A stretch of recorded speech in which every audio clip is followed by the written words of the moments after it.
Our first speaker is Marion Leroutier, a postdoc researcher in the Human Capital and Sustainable Development Research Platform at Misum. Having just finished her PhD at the Paris School of Economics, she will speak on the effect of carbon pricing on emissions, showcasing evidence from the UK.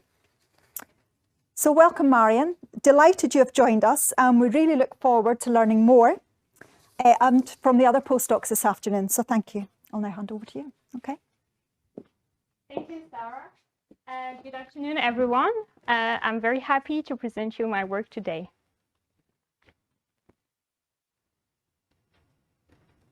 So my presentation is entitled The Effect of Carbon Pricing on Emissions, Evidence from the UK. So to give you a bit of background on the motivation for this work, it's important to emphasize again, as was discussed this morning, that we really need a drastic decrease in greenhouse gas emissions in the coming decade in order to avoid dangerous climate change. As was also mentioned this morning by Professor Frankhauser, carbon pricing is widely seen as the most cost-effective instrument to curb emissions for economists. And what we have seen in the past 20 years is a growing number of carbon pricing instruments implemented across the world. And these carbon pricing instruments can take the form either of carbon markets. So maybe you know the oldest and most famous one, which is the EU carbon market, or EU ETS, or carbon taxes. And typically, these carbon pricing instruments tend to cover the power sector, the electricity production sector, which is responsible for 25% of worldwide CO2 emissions. Nevertheless, at the moment, there are still only few studies that estimate the actual impact of existing carbon pricing instruments on CO2 emissions, and this is especially true in the power sector. So in this context, what I asked in this study is, what was the impact of a carbon tax that was introduced in the UK power sector in 2013 on CO2 emissions? I rely on a method that is called the synthetic control method, where a weighted combination of European countries that did not introduce a carbon tax is used to mimic the evolution of UK power sector emissions in the absence of the carbon tax. So in a nutshell, what I found is that this carbon tax was very effective in decreasing emissions. Indeed, it decreased power sector emissions by between 21 and 26% per year on average, compared to a no policy scenario. This is what you can see here on this figure, where you see in the black line the evolution of power sector emissions in the UK that introduced a tax in 2013. And we see that after 2013, we have a strong decrease in emissions in the UK. In contrast, in the control group that is represented in the dashed line here, you see that while before 2013, they had very similar emissions compared to the UK, after 2013, we have this widening emission gap between the UK and the control group that did not introduce a carbon tax. And this emission gap is the effect of the carbon tax. So now, to give you some background on this UK carbon tax, it was introduced in a particular context where in 2011-2012, UK power sector generators were subject to the European carbon market, the EU ETS, but the carbon price on the EU carbon market was really low at that time. And at the same time, as also mentioned by Professor Frankhauser this morning, the UK introduced very ambitious climate targets in 2008 with its Climate Change Act, whereby the UK had to respect some binding 5-year carbon targets, and strong emission decreases were needed by 2017. So an additional instrument was needed to encourage strong emission reduction in the power sector.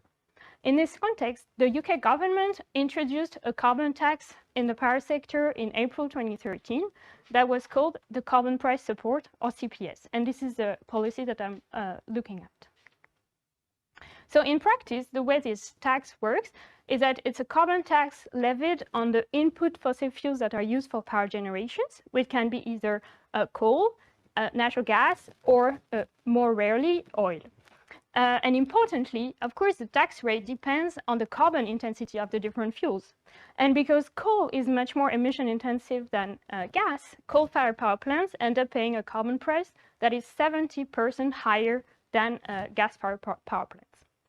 So on this picture, you can see the carbon price in terms of euro per ton of CO2 that all European power generators pay, and the one that is paid only by UK power generators. So in blue, you see the carbon price paid by all EU power generators, all European countries, all power generators located in the in Europe, sorry. And we see that this price was quite low, especially in 2012, 2013.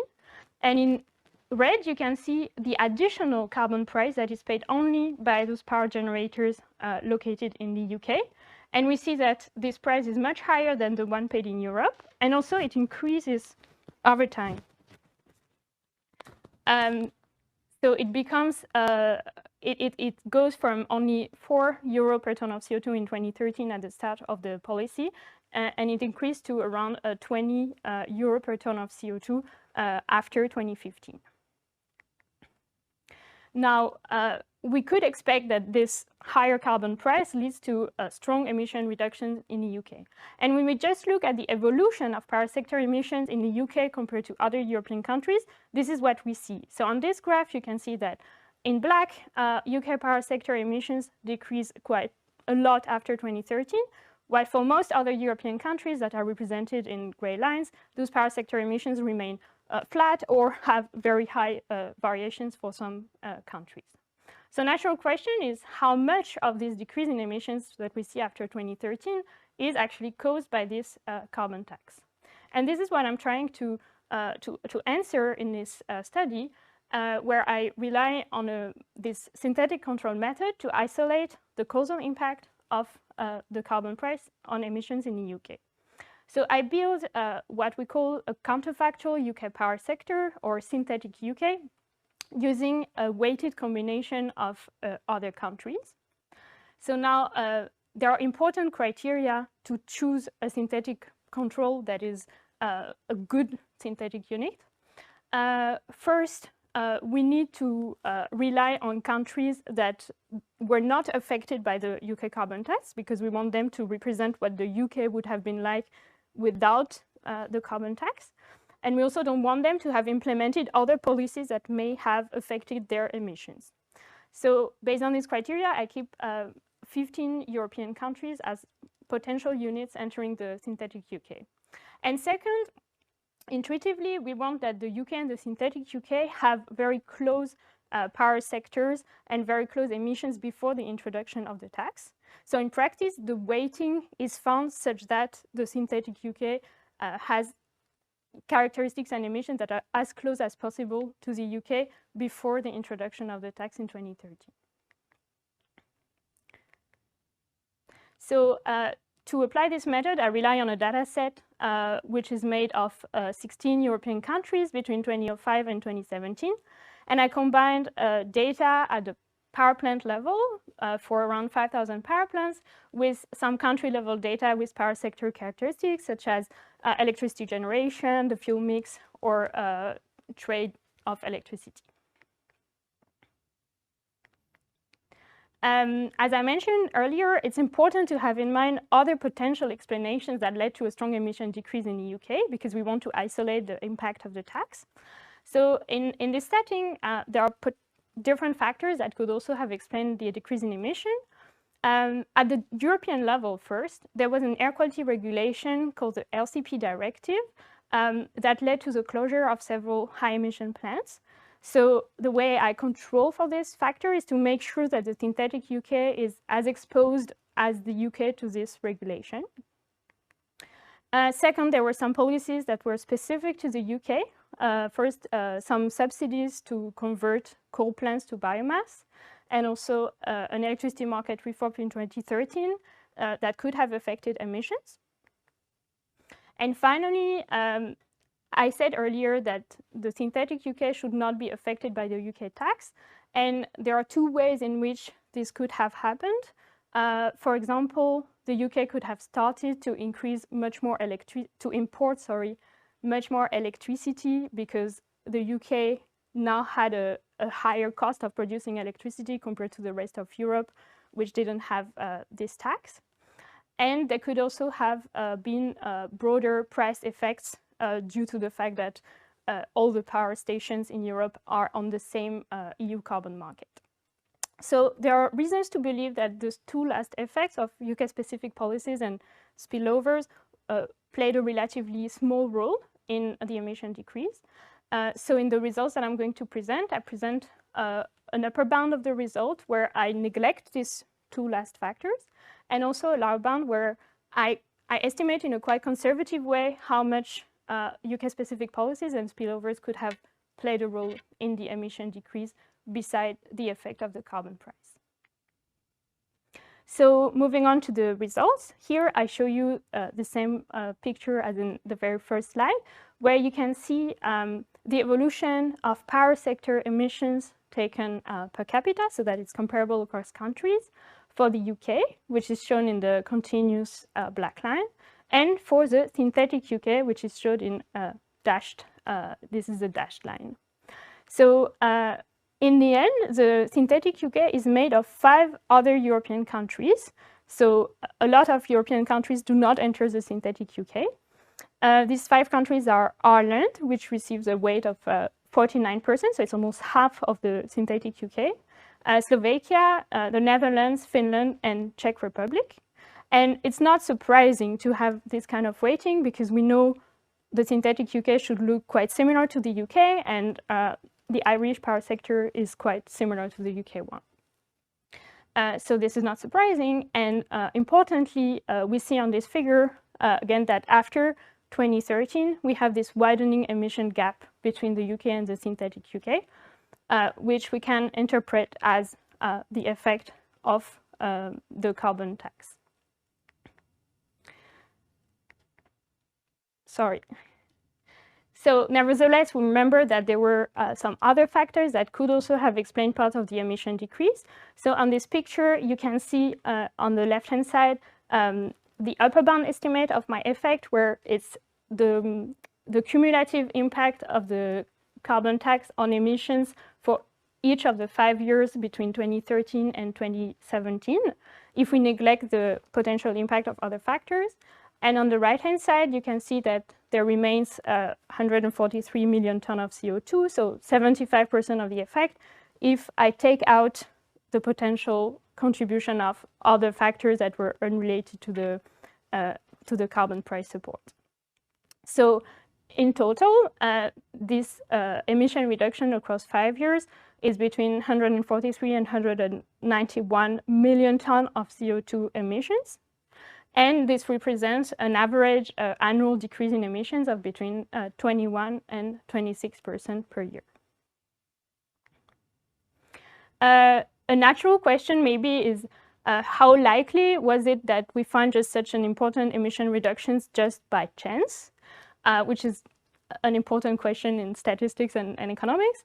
And I conduct a placebo study in this case to make sure that it wouldn't have been possible to find such an important emission decrease if I was just taking another country and assume that it was this country that implemented a carbon tax. So, and the results of this placebo study are encouraging, because I found that it is very unlikely that we would have observed such an important emission decrease if it had been another country that had implemented the carbon tax. Finally, I decompose the reduction in emissions that I see between 3 different mechanisms. So in my data, I can isolate the share of the emission reductions that was caused by an increased probability of closure for UK power plants that were already sort of threatened to shut down because of an air quality regulation. And I found that indeed, compared to the synthetic UK, those plants in the UK were much more likely to shut down, which I conclude is because of the tax that they were facing.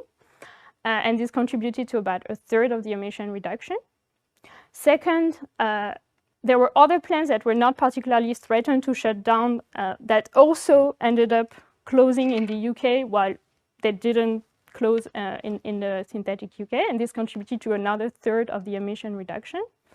And finally, the plants that remained active on the market for the entire period of interest, they also decreased a lot their emission intensity, which was due to like a substitution between very high emission coal plants and gas-fired plants which had a lower emission intensity, and also an increase in renewables during that period.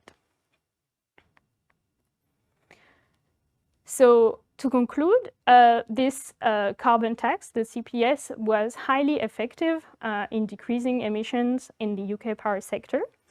To give you an idea of what this represents, this 5-year emission reduction represents between 60 and 80% of the emission reductions objectives that had been set in the 5-year carbon budget that I mentioned at the beginning. So it contributed to the largest share of like managing to meet this objective. And I find that this effect is driven mostly by a decrease in the emission intensity of domestic power production, as opposed to a big shift in like electricity trading or imports. So that's also encouraging, because this policy didn't lead to a lot of what we call carbon leakage. So it was like effective in driving down emissions in the UK and as a net. And finally, an interesting question, of course, when we look like beyond this case study, is whether a carbon tax introduced in other countries would be as effective as the one that was introduced in the UK. And I think it's very important to have in mind 3 factors that really explain why we had such a large effect in the UK. The first is that the UK had quite a high potential for switching power production from relatively dirty coal plants to relatively cleaner gas plants, because they had invested a lot in gas capacity in the previous years. And the good news is that in many other countries, there is also quite a high potential for coal to gas switching. But for example, it's much less the case in India or China, as evidenced by another study. So probably a carbon tax would be less effective there in that regard. Second, the UK is a good example of a country that is relatively isolated when it comes to being able to trade electricity with its neighbors. And it was quite helpful in this case, because it meant that importing much more electricity was not that much an option to compensate for the higher cost paid by power generators in the UK. There was some of it, but not as much as we would see in another country or regions. So it means that if other countries that are not as isolated as the UK wanted to implement such a carbon price, it would be better to do it as a regional carbon pricing initiative. Otherwise, there would be a risk of much more carbon leakage.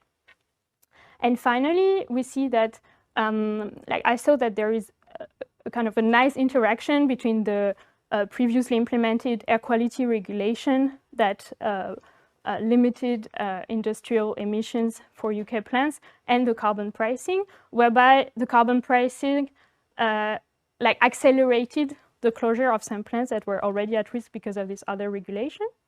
And here, the good news is that, I mean, this increasing stringency in air quality regulation and regulating polluting emissions from industrial plants is also seen in many other developed countries for sure, but also increasingly in emerging countries.